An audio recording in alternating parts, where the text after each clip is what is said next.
for joining the Broadway Drumming 101 podcast with your host, Clayton Braddock.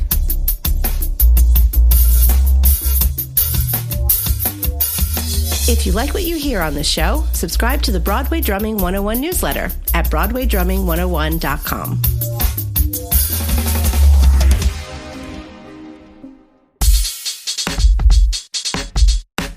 To continue producing the high-quality podcast you're listening to, publishing engaging newsletter content, and posting YouTube videos, we would appreciate any financial contributions you can make.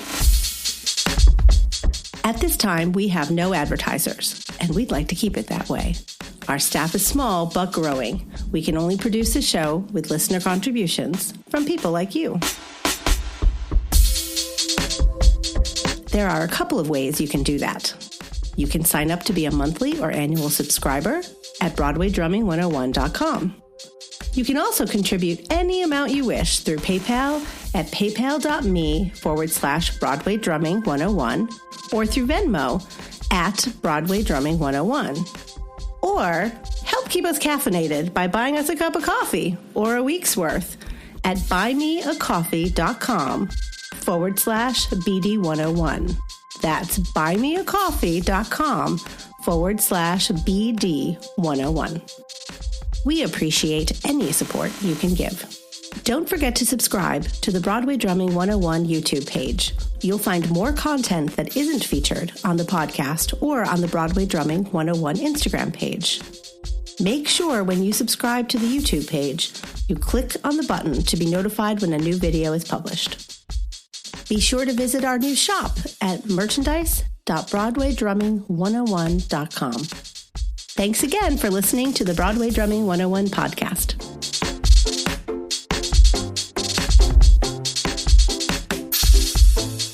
Welcome to Broadway Drumming 101. Today, my guest is, I was about to say Grant Braddock, but no, it's Close. we have very similar names, and I get confused sometimes when I'm talking to him. No, his name is Grant Braddock. I've met him a couple times on the Broadway campus and certain shows, and we've crossed paths, but now we're here to talk about his life and the great things he's doing at a show called A Beautiful Noise. You started working on the Neil Diamond musical recently. Tell me how you got involved in that show. I'd say about a year ago, they were doing a workshop, and I'll preface it by saying a lot of jobs that I've had and will have, I'm sure, other drummers have conflicts and have to bow out, and so they kind of go down a list. And so that happened for a workshop of a show, and I was lucky enough to be available and get the call. And so I did a workshop for this show, and that went well. And then they planned a production out of town in Boston that happened this past summer, 2022. And then we opened on Broadway last winter, in December, and just getting going good now. So you started with the workshop. Yeah, I did the last workshop. So generally, as you know, but in the shows, when there could be under development for like a decade. This one, I think it was like a 4 or 5, 6 year thing. And they did a lot of workshops along the way, tweaking the script and changing out songs and stuff.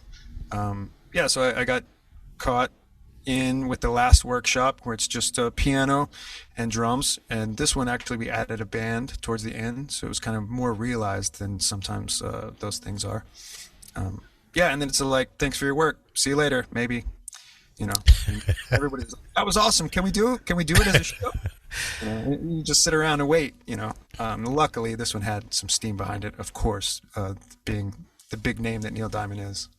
So the songs are well known already. How much of the drum book is something that you created, or how much of it was just you just listened to the record, or did you have somebody write out the charts for you and say, all right, just play this? Good question. It's always different. Every show is its own universe. This one was pretty cool in the fact that in a workshop, you're reading off a piano vocal, most usually in the beginning stages. So I still had, they call it a PV. I still had a PV for that workshop. And the music director, Sonny Palladino, who's a great boss and an awesome human, was like, you can play what needs to be played. I trust you. These are the songs. So, you do do what you need to do. If I need something, I'll ask for it, which is very rare, but does sometimes happen. So I took it upon myself to check out the records, check out some of the live recordings. They steered me kind of in a direction. We're gonna do the live show from this era kind of vibe. So I checked out those and basically wrote my own drum parts. And then we had a copyist slash music assistant at the workshop, which is fancy as well. That doesn't always happen. And so we kind of got him into part form by then. So when we started for Boston, there were kind of already drum charts that I recognized, and which adds to the fun, actually. If you can write your own music, then if you do it every night, you're not going to have a problem. It's like, oh yeah, I like this. I remember this, Do you make your drum parts a little bit more complex so that you find it interesting, or do you think about the long term? It's like, you know what, I'm going to play this for a couple of years. Let me just make it interesting but simple. Lucky for this show, it's a show of songs. So I was able to be like, okay, I'm in a band. There are parts of the show where we are Neil Diamond's band and we're in a stadium concert. So if I was actually in a band, I would write a drum chart or my part would be just for the song. So I was able to do, no, let's keep it for the song, which airs on the more simple side, but just groove, meat and potatoes type thing. Yeah, and you want to keep the subs in mind. Keep yourself in mind. Can I do this 8 times a week? Are my elbows going to fly off? Or is that too hard? Or, can I play this in time perfectly every night? But also, like, can somebody learn this? Is this just a me thing? Or is this just everybody can learn it and everybody's going to be, successful? So I kept a little bit of that in mind, but it was easy because it was rock tunes. So it was like, okay, cool. There's not like crazy musical theater interludes or like nothing odd time meters or anything. There's a couple things that could be tricky, but I was able to kind of keep it in the middle lane. I remember seeing some footage of the jazz singer. I forgot what the name of the song. Is it Coming to America? Yeah. And the song is from the Jazz Singer movie, and I remember seeing footage of him singing it, and he's on stage and the drummer has this massive drum set. Did you wind up getting a big drum set for this show, or is it you just kept it simple? I wanted to keep it as simple as possible, but there was a couple times where like, okay, it's stadium rock, and that song, Neil Diamond's song, America, like one of the main verse groove is just you're riding on the toms, and the backbeat, like it's that 4 on the floor thing. So I was like, okay, well, I definitely need 2 toms, but as we got more into it, I was like, all right, I'm going to need 4 toms. So the set, which is like, okay, the setup of the show is a 22-inch kick, 10, 12, 14, 16. You didn't go 6, 8, 10, 12, 13. 8's too small, man. I have an 8-inch tom. I've had it since 2000s, and I was like, that's too small. I never used that. What was the biggest set that you ever played when you were growing up? Man, I mean, like Neil Peart being an influence, if I had it, I would have played it. But I started with like a 4-piece, 5-piece, yeah. But professionally, I feel like 4 toms is kind of all you can get away with. There might be some percussion or like I have yet to be paid to play rototoms yet, but I can't wait for that. Well, speaking of influences, let's go back to your childhood and what got you into playing drums. Okay, well, I'm from Dallas. I grew up in Dallas and went from Garland specifically, went to Mesquite schools. So Texas is a big football area, and I was definitely too small to play football past a certain age. So I went to the band. So like 7th grade, got hip to the band, auditioned for the concert bands and stuff. And I remember I really owe it to my mom, I guess, because she was like, "Hey, we should do this. There's a night you can go and see if you want to audition for the band and see what that's all about." Okay, I don't know what that is, but let's do it. And the trumpet line was really long and popular. Everybody wanted to play trumpet, and then the percussion line was like out the door almost. We stood in both lines. It was cool, but the percussion line, I remember, it was like through the cafeteria as you would go in to get your food, that was the line as we were getting to the front of the audition line or the go and see line. So we got to the front where you'd like pay. This was at night, so of course there's no food, but you met the instructor, and he did like a little audition just on his knees, like, okay, repeat after me, like a Simon Says type thing, which is pretty impressive from now that I think about it. It's like you weeded out all those kids just by like sitting there and patting on your knees. But anyway, I passed. I was like, okay, yeah, I think I want to do that. So it was like 7th grade, technically 6th grade going into 7th grade. So it started in 7th grade with like practice pad and bell kit for 2 years. And then the high school is where the drumline thing really took off. So it was like marching band every morning, concert band during the days, super competitive, borderline unhealthy, but I made it out. It didn't scar me too much, which could lead to a little bit of maybe the skill of subbing without like totally freaking out, because it is a little high stress. I guess through all high school involved with that.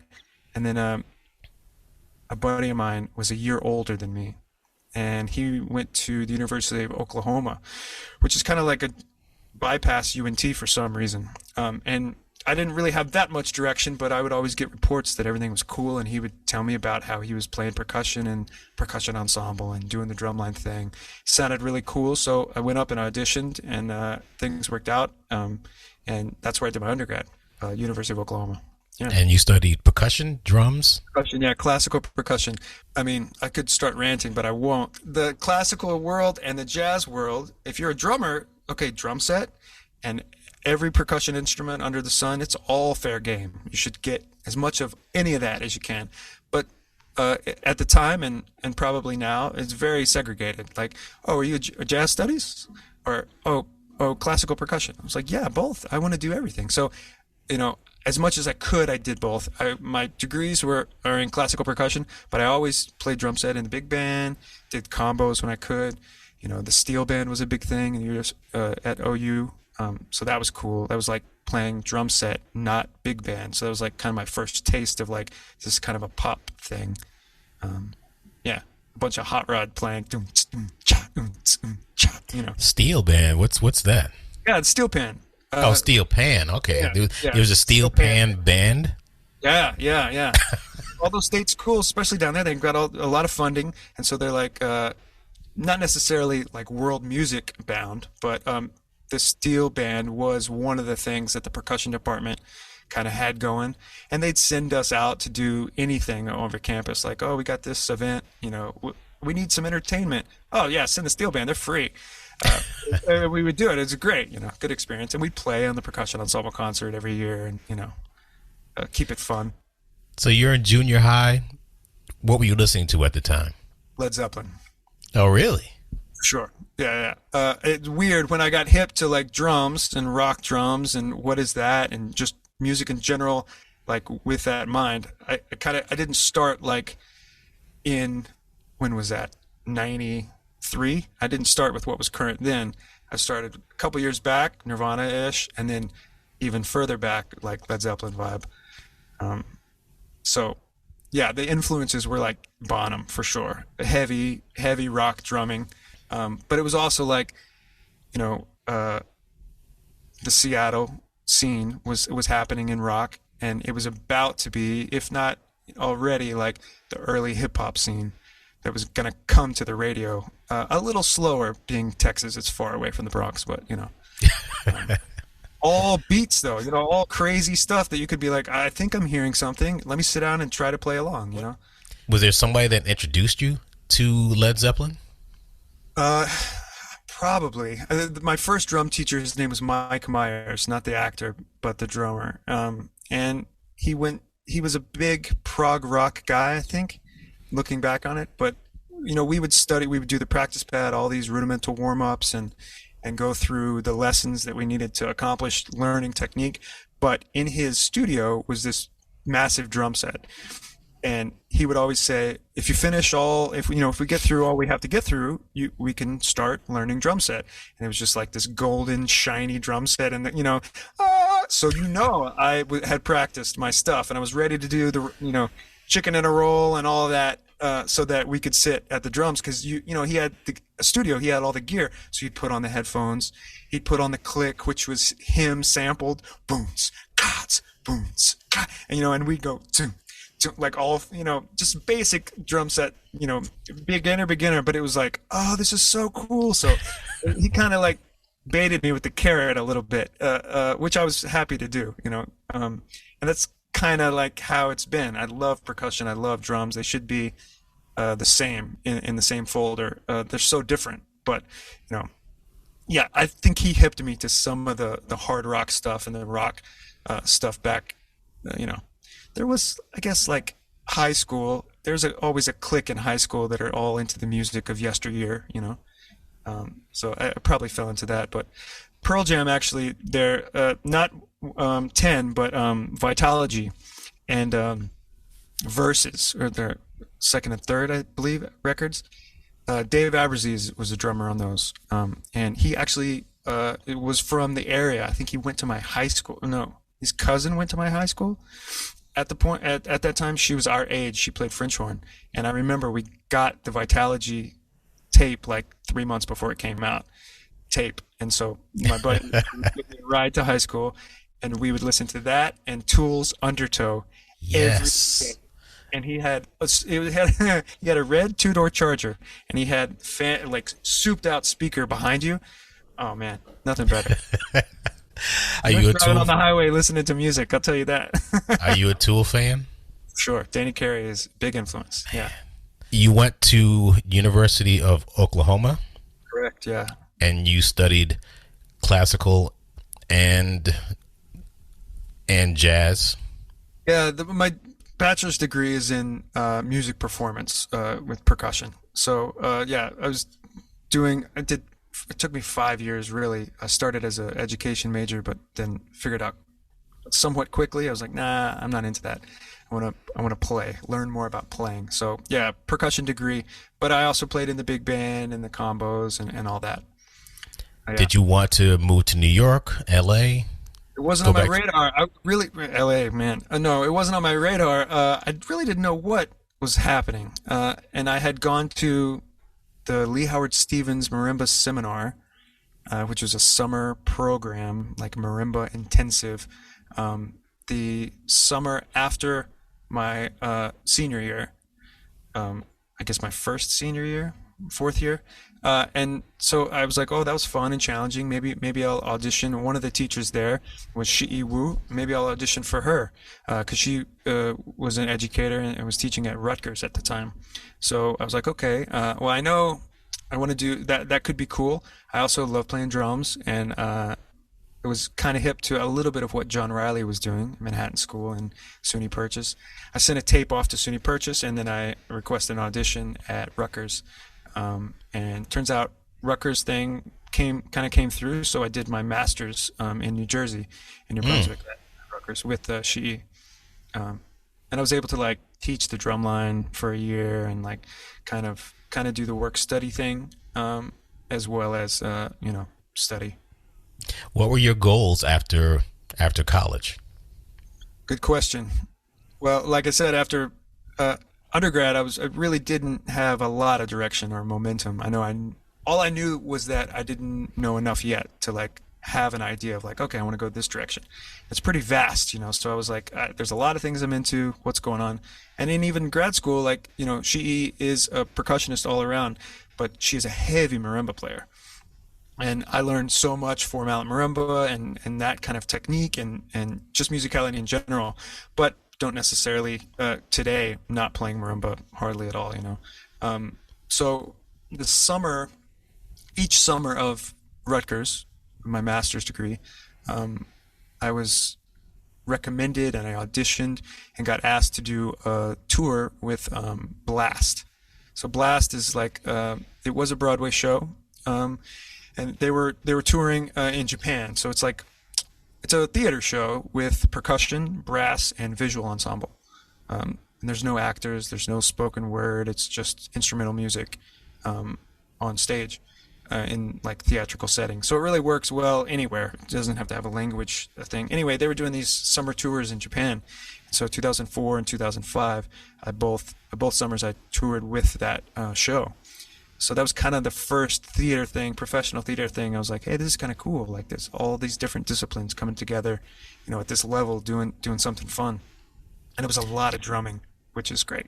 Yeah, I barely remember that, but I do remember hearing about it, and I think I've seen some footage of it. But playing a show like that, did you ever have any situations where you wind up getting any kind of drumming injuries?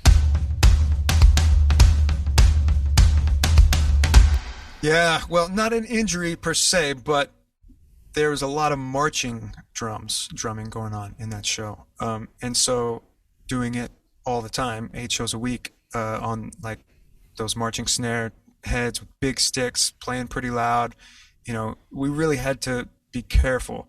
I would say, like, now looking back on it, I remember in high school, there was a time where I was like, man, my wrist hurts, or like, oh, my arms are sore. Why, And looking back on it, like, the marching band, if you don't take care of technique really early, can kind of come back and bite you. That with anything, it's like that. But I feel like playing a loud marching snare drum, that's gonna be an issue sooner than later. So there was some injuries. Luckily, not with me, because we were running around and playing drums like crazy people. All kinds of drums, like. I remember like the taiko style concert bass drum, 4-mallet marimba.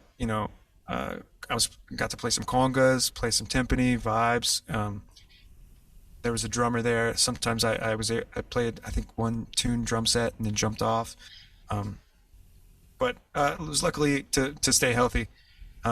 Something I still use today is this gyro ball for my, like, you can use it to warm up. You can use it to, I'm not paid by them, by the way. I was about to say. As a matter of fact, I have one of these. Yeah. And you wind it up and it spins in your hand. And as it's spinning inside, you feel it here. Yeah. And so it's like a therapy. It's like a PT tool. But oh, wow. The drummers, like way back in 2004, the lead snare drummer, he was having a lot of issues with his wrist just being overused and tired. And so he would do that every day to cool down. You can also use it to warm up. Like if I'm running somewhere and I can't get to a practice pad or whatever, you can use that. Anyway, I'll drop you a link. Yeah. It's very cool. And so that it has helped, because you always got to keep, I mean, I want to play drums until I don't breathe, right? And if I want to be able to do that, then I got to stay a certain way, and I have to like kind of get out ahead of like what could be an issue, You did the Blast show 2004, 2005. Did you have an idea that theater was going to be your path? Well, I came back after 2000. I guess it was after the first summer tour I did, and came back to grad school. And I was like, "Oh, that was great! I'm so into this. This is cool. Is this a thing? Let me ask some teachers. Like, what's going on? Is this a thing in the States, or?"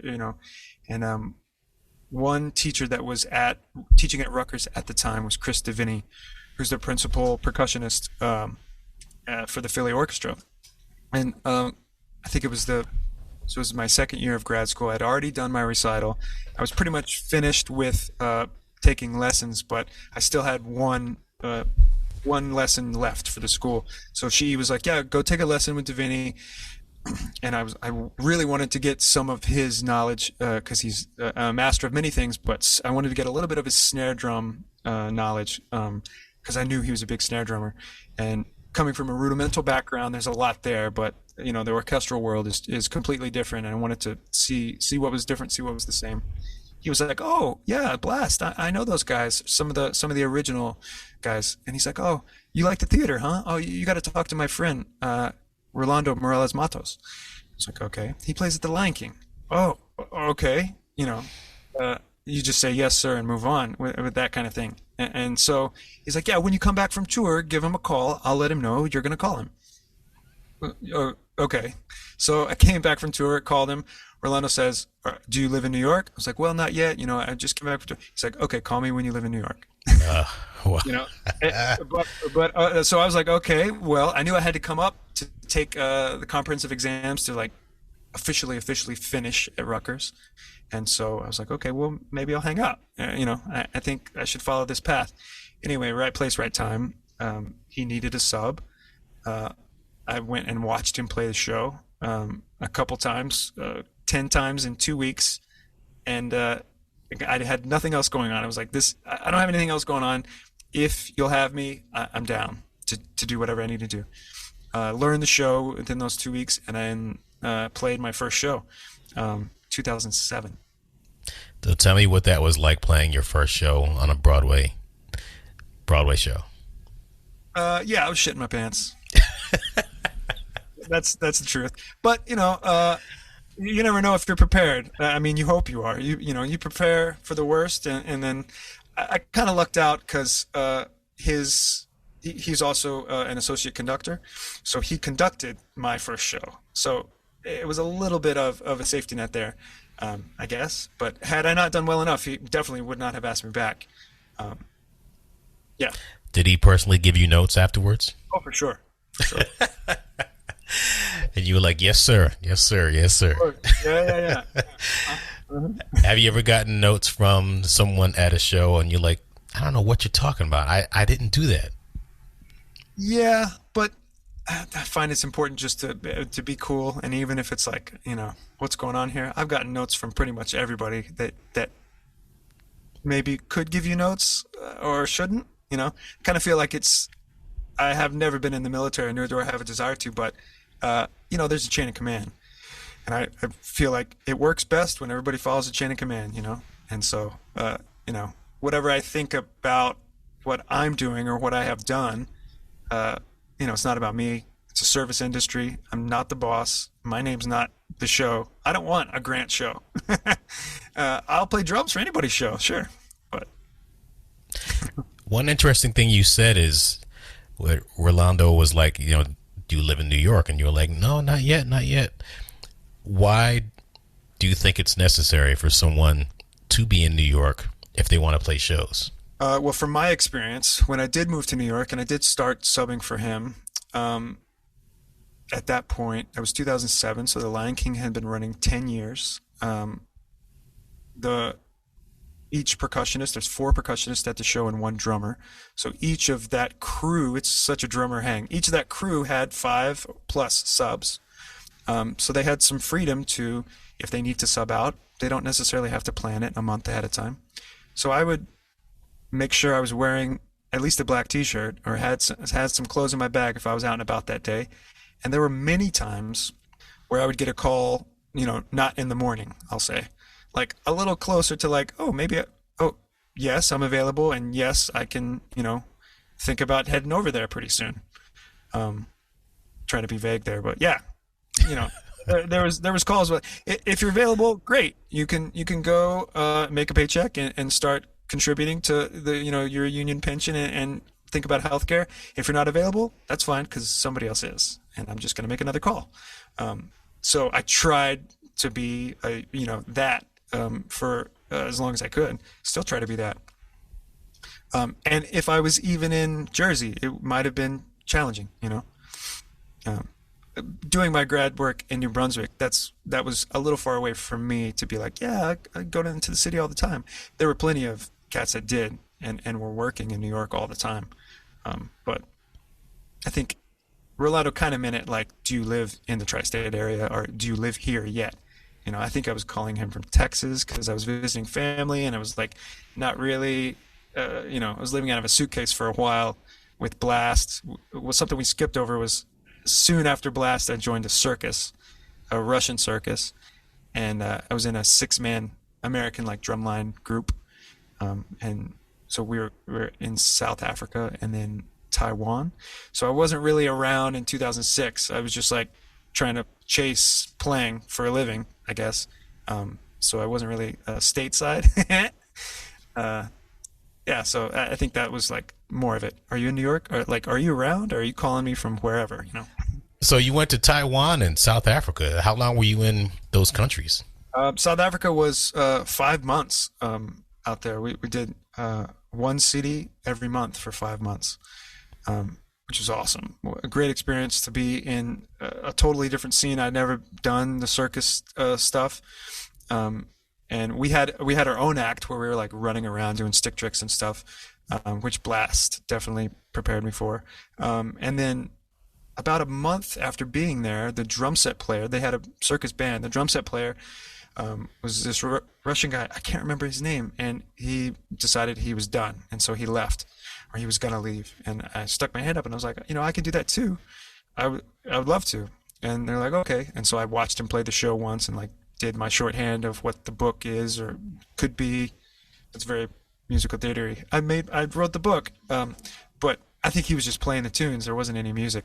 So I learned it, and when he left, I got to do that too. So I would dump the drums from the act and then run up on to the little platform and play a drum kit, which was where the real experience happened for sure.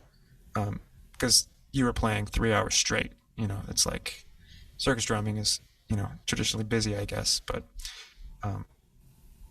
yeah, that was fun. So that was 5 months in South Africa. Then we took a month off, and then started up in Taiwan again. It was supposed to be a lot longer than it was, which is another story about, you never know. It was a Wednesday. We were in Taiwan, in Taipei, and we had been there for probably like 6 weeks. We were supposed to be there a lot longer and then move to a couple different cities. And it was a Wednesday, and they called the group I was with into the office, and they said, well, you're going home on Monday. We're finished, or we have to cut costs or whatever. It was an Australian promoter, and we couldn't really do anything about it. And so kind of got stiffed on the money, and all of a sudden I was home, and I was like, wait a minute, I had worked through March. It's like Thanksgiving. Yeah. So, you live and you learn, but that was definitely a learning moment, Being a musician in New York City, or being a musician in general, you have to be comfortable with uncertainty. How have you dealt with that over the years? And, that might have been your first experience saying, all right, the show's closing, and you're like, damn, what do I do? Right. How do you handle that? And how do you get comfortable with the fact that you are in such an unstable business? Yeah, I don't know if you can be comfortable with it, but you can do. I try to do as much as I can to plan for it. Just talking about what skills. Like I would play a show. I mean, work is work. I've had shows where I was the percussionist. I've had shows where I was the drum set. I've had shows where you're doing a little of both. And so the fact that the more prepared I am to be the musician that they need, the better chances of having employment. So I guess diversifying your skills, whether that's drums and percussion or other aspects of music altogether, Try to always keep your pulse on what's happening as far as like what's hot. I would love to be a studio musician. Wake up every morning, make breakfast, go to the studio, have lunch, go to the studio again, maybe a different studio, get dinner, go home, and play the show. That'd be awesome. Full day of studio work and then go play a show. Man, I think I missed the boat though on like that kind of studio musician. But everybody's making their own way in that now. Diversity in your skills, I guess, would be my answer. After the Lion King subbing experience, did that lead to other opportunities in New York? Definitely. A lot through Rolando and some through chance. Funny subbing story is when I'm a big Duncan Sheik fan, so his first record was really cool. I remember listening to that a lot. And Spring Awakening was on Broadway, and I went and saw it. I don't go see a lot of shows or have not, but I enjoyed it. It was so cool. I was like, oh, drums are on stage? Band's on stage? That's awesome. One of the jobs, diversifying, that I had was working. I found a djembe teacher because there was kind of a hole in like what I wanted to have a cursory knowledge of was like West African percussion. The djembe was really cool to me, but I didn't know anything about it. I played it, sure, but didn't really know. So I found a teacher here in New York after I started subbing at the Lion King through some of those people. I was like, hey, I'm looking for like, some instruction in West African djembe. I got hooked up with this guy named Michael Marcus and his teacher, Mbemba Bengora. They're both here in New York, and great resources, totally slamming. It's like a whole world opens up, when you learn a different culture, music, and a different instrument. So I was studying with him, but I was also working at his drum shop. So like reskinning djembes, packing up drums to mail out, anything that needed to be done. And there's somebody came in to pick up some drums once, and I was like, hey, I saw you on stage at Spring Awakening. He was the drummer at Spring Awakening, Trey Files. And he's like, yeah, man. Oh, cool. Talking. He's like, well, if you'd ever want to come watch the show from the stage, from closer, you're totally welcome to. I was like, you can do that? Of course. Yeah. So he sat me behind the piano. I was like hidden from the audience, and I got to really see what was happening. And that was cool. And that led to, I don't need any subs right now, but if you want to take the book and learn it, you never know what's going to happen. I was like, thank you so much. Of course. I learned it. A year later, probably forgot about everything, but then he needed another sub for his sub roster. For some reason, one of his subs probably got their own show or moved away, and so I got the call, and I was able to play like 15 Spring Awakenings before it closed, and that was the first time I had played drum set Broadway. And so it was like Lion King was percussion, and then Spring Awakening a couple years, maybe 2 years after that. That's cool. Yeah, so you Great. never know. Yeah, that's true. You really don't. You never know where opportunities may come from, but it's good to stay open. That's great. It's a great story. Subbing for Trey Files, right? Correct. I get whenever I hear Trey, I'm like, Trey cool? Of course, I know Funny he's a enough, drummer too. because Trey Files played the drum set for American Idiot on Broadway. Trey Cool is the drummer for Green Day. That's interesting. Clayton I Braddock. didn't put those two together. Confused now. Trey Cool, Trey Files, Grant Braddock, and Clayton Craddock. They should have like a drum law firm. Did you wind up subbing for him at American Idiot? I did. So like, one thing follows another. You do a good job, people are going to ask you back. So luckily, Spring Awakening was cool. Everything was fine. And so down the road, Trey had this show, and he said, "You want to sub for me?" Of course. So, you want to play punk music on Broadway? Okay. Sure. So yeah, I got to sub for him for the year on Broadway that it was open. And then the show closed, and they were going to put out a tour, and Trey put my name, and he asked me if I would be interested, and all in, and he put my name in the hat for the tour, and so I was chosen or got asked to do the first national tour, just like a 6-month thing, but still it was a blast, to get to play that music 8 times a week on the road. So it was only 6 months? Yeah, it was only 6 months. It was a little weird, but yeah, it was only a 6-month thing. And then they continued the tour, but it changed hands, went non-ec, I guess. So it was like a different, whole different scene, different band, different pay rate, all that. But by that time I was like, okay, that's great. Let me get back to New York and then kind of have to pick up the pieces again. 6 months is a while to be out, but, fortunately was able to, start the ball rolling again. I don't know. What do you say? So when you came back, did you wind up subbing at other places, and which shows were they? Yeah. Luckily, Lion King had me back, of course. Long love story with Lion King for sure. So Rolando, of course, had me back. And then I guess that was 2010, maybe? So there was a lot of subbing happening. Most of my career has been subbing. I've had a handful of shows, none of which have run for more than 9 months at this point. But I've been lucky enough to have worked. So yeah, a bunch of subbing. I played for Sammy Marandino at Kinky Boots drum set.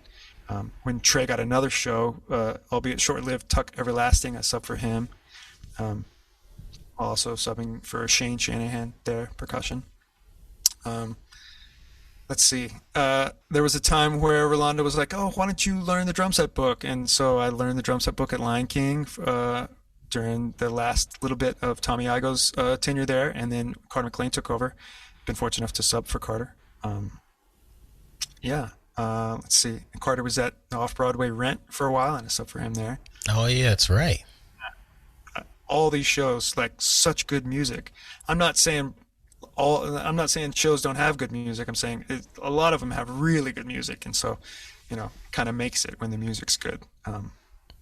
Yeah. Let's see, who else? I started to make a list, but I was like, is this a list of stress or is this a list of accomplishment?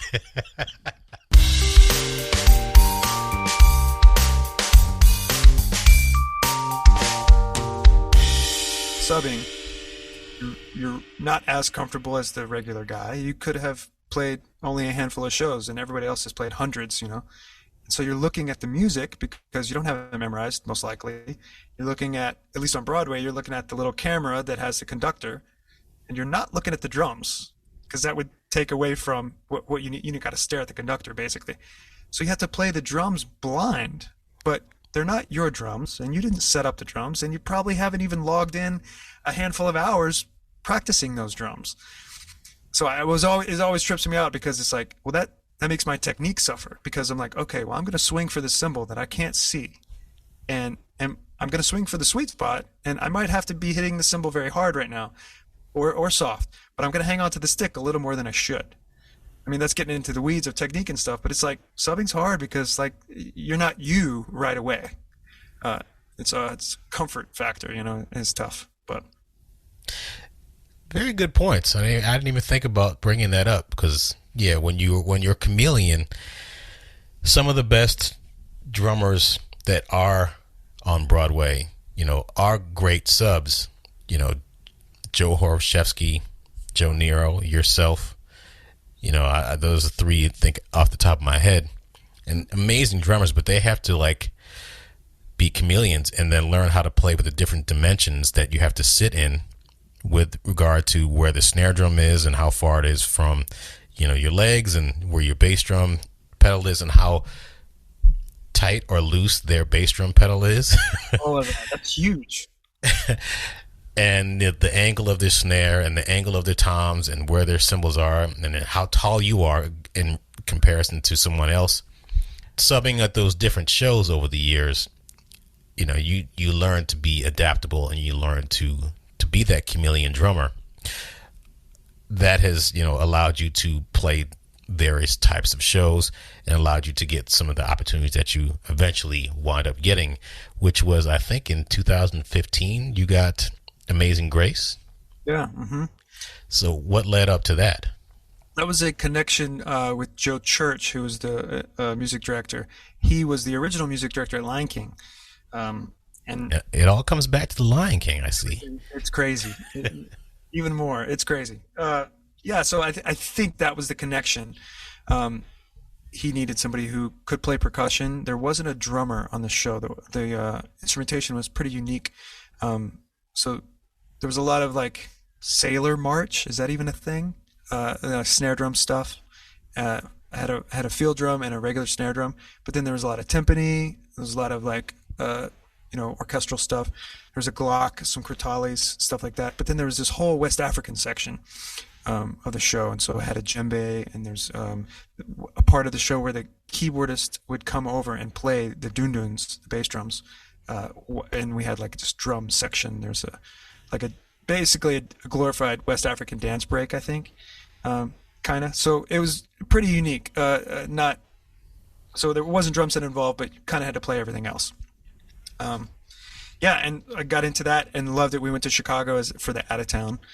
So getting to develop that in the rehearsal process and everything, and bring, the music director looks at you and says, we need something tinkly here, or like big boom or whatever. And then you have to interpret that. And okay, what does that mean? What drum does it mean? How hard do I hit it? Where, when, all that. That whole process is really fun. And then you get to do it in a show setting and you're like, yeah, that's where it came from. I know the story. It's not just, somebody put this in front of me and I don't understand it. I just have to play it, So that was fun. Yeah, it didn't run very long on Broadway, but yeah.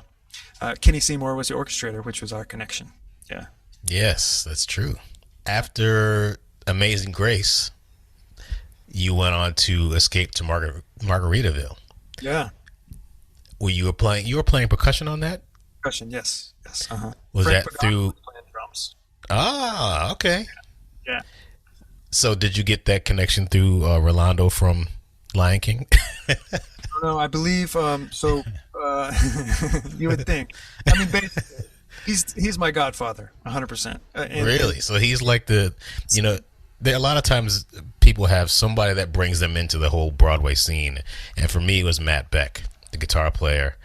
For you, I guess it was Rolando. Sure, for sure.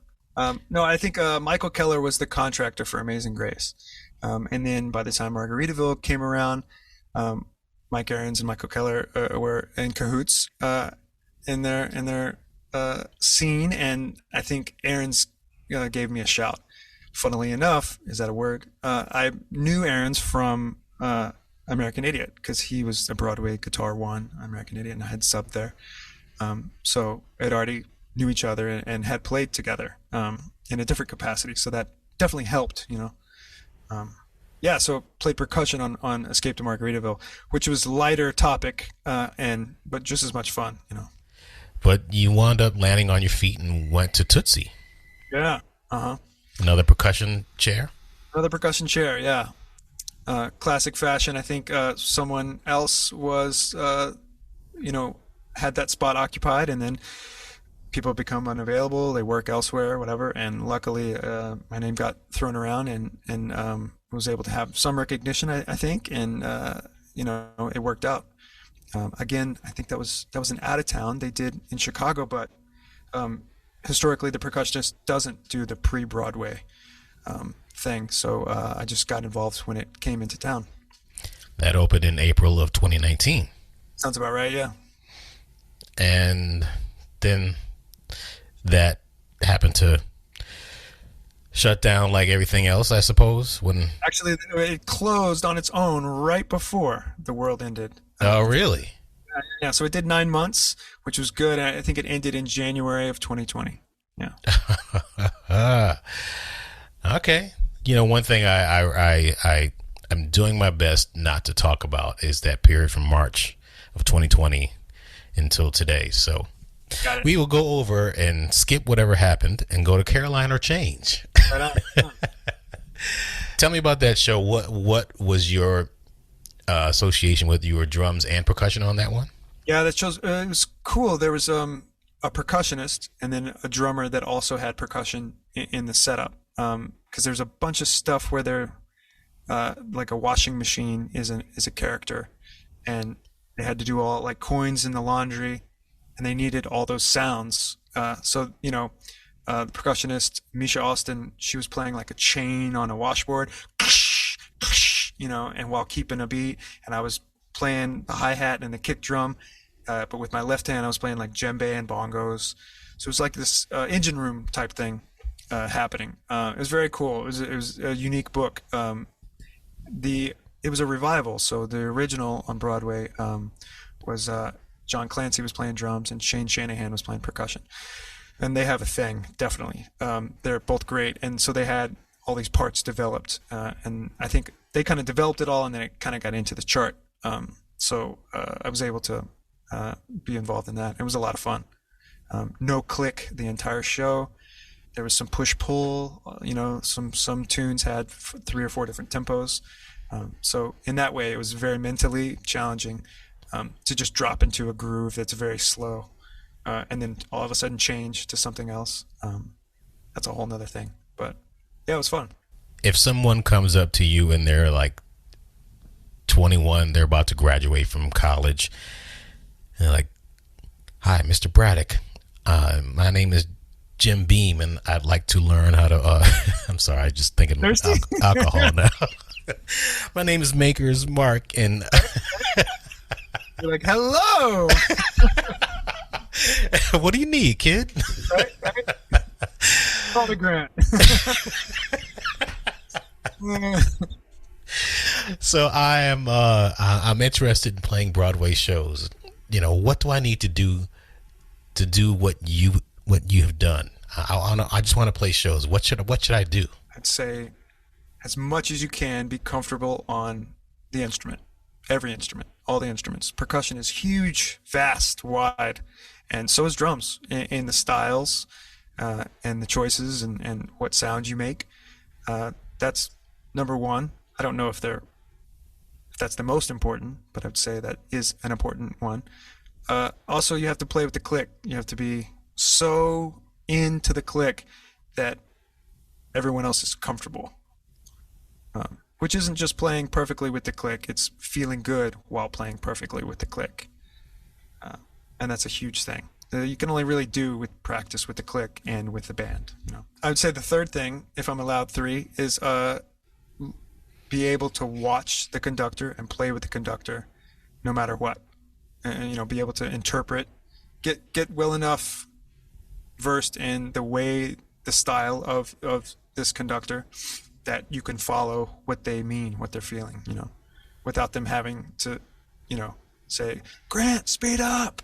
You just see it in their eyes or their face or their, gestures or whatever, So that's like past, like just following a conducting. That's like one step more and like, oh, they're feeling it slow here. Maybe I'll just give it a little more energy or, kind of going deep into that.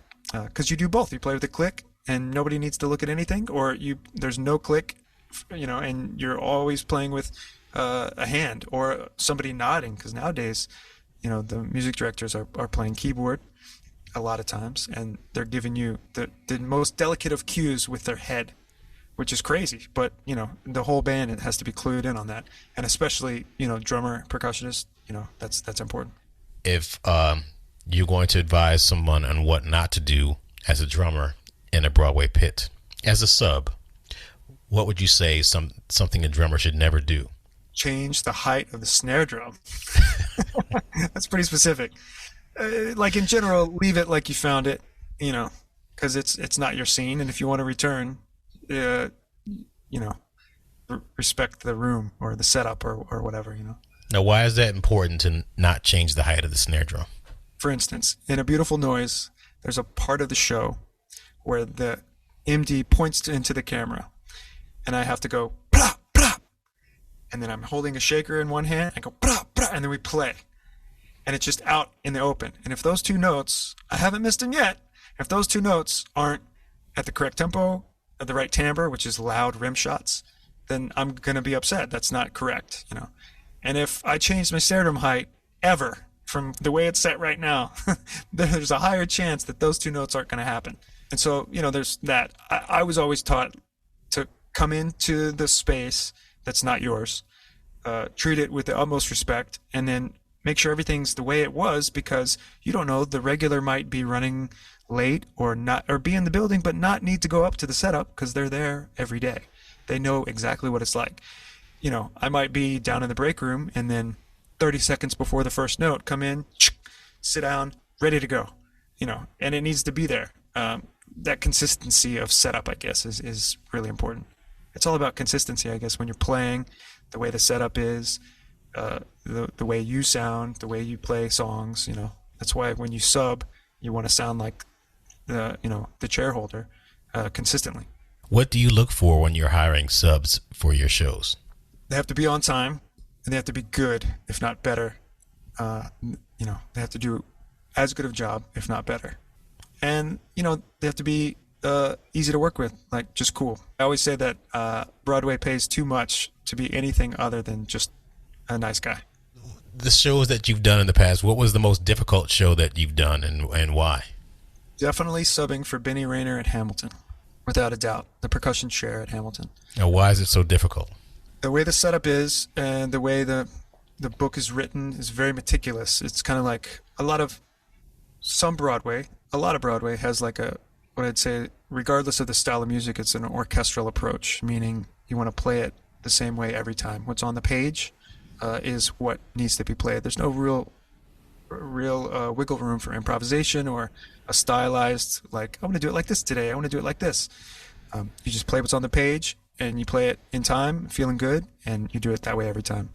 And my experience, of course, as a sub, that was the most challenging. There's a lot of times where there's a click through most of the show, and there's a lot of Ableton running, and that chair is in charge of the Ableton rig. So you're sitting at a Yamaha multi-pad, and you have a electric kick pedal on your right foot. Your left foot is just a trigger that triggers the click.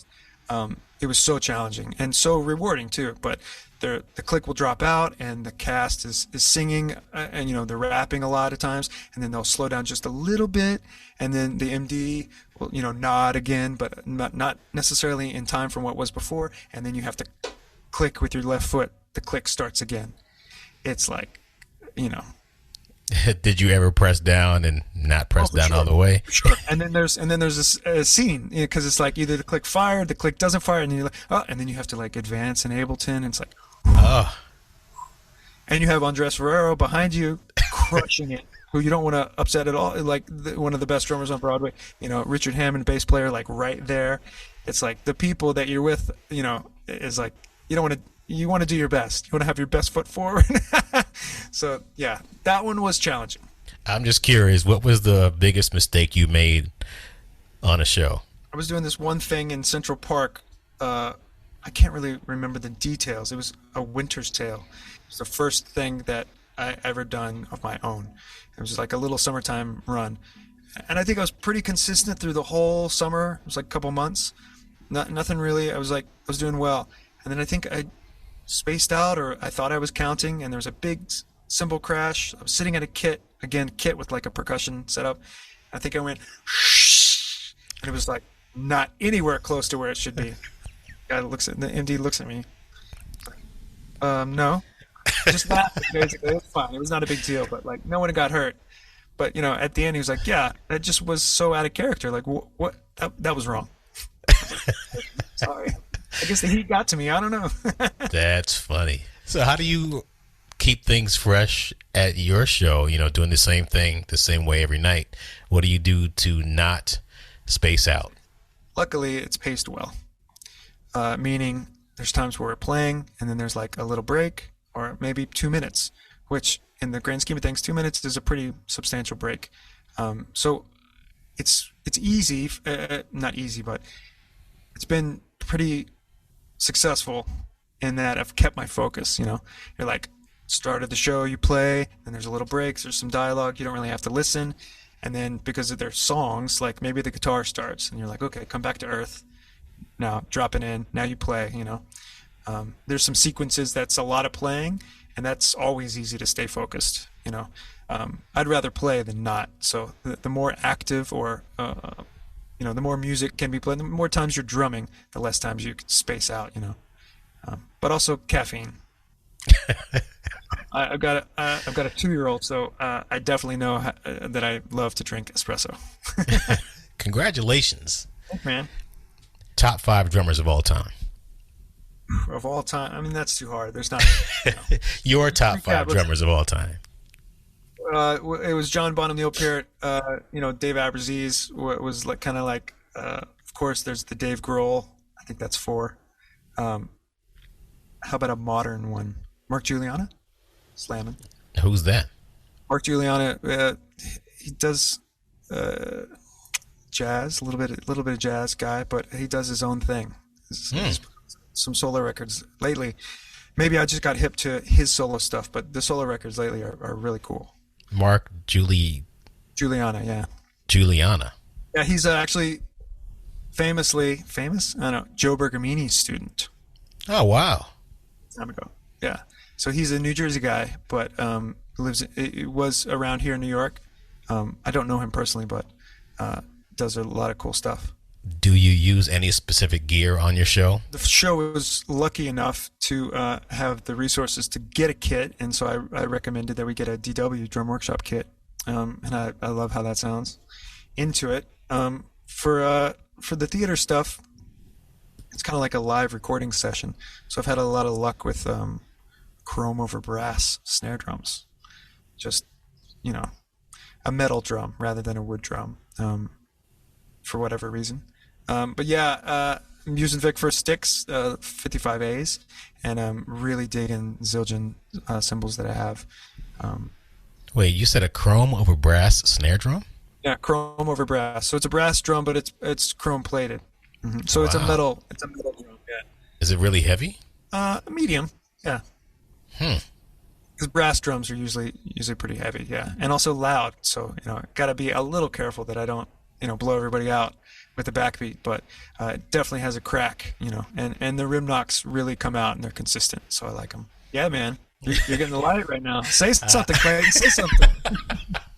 Amazing Grace. I don't know. We did not do that.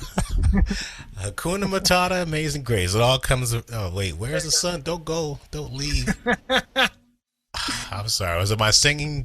God, I'm sorry. Quick. Sun's moving that quick? That was like a time lapse. Wow. Started talking about brass snare drums and I know, right? wow, that's weird. Anyway, I have to put that in a little segment on the video here. That was weird. But my singing is maybe I'm going to get a snare drum one this weekend or something. I don't know. I don't know what that was. But anyway, the specific one I have at this show is a George Way 6.5 by 14 chrome over brass. I have to see what that looks like. I have to look that up. Where can people find you on social media, or can they find you on social media? Right. I'm barely there. You can find me on Instagram _Granto_. Yeah. But come see the show. Holler at me. You can find me. All right. It's great to talk to you and finally get to know a lot more about you. And congratulations on your show. Nice to talk to you. Nice to see you. And congratulations. And may you run forever like the Lion King. Yeah. Thanks, Clayton. It all comes back to the Lion King. It all comes back. All right, man. We will talk soon. And thanks again. All right, Clayton. Take care. All righty. Thank you again for joining us. If you'd like what you heard, subscribe to the podcast on Apple, Spotify, Stitcher, or wherever you get your podcasts. And please take a moment to give us a nice rating and review. Stay tuned for more.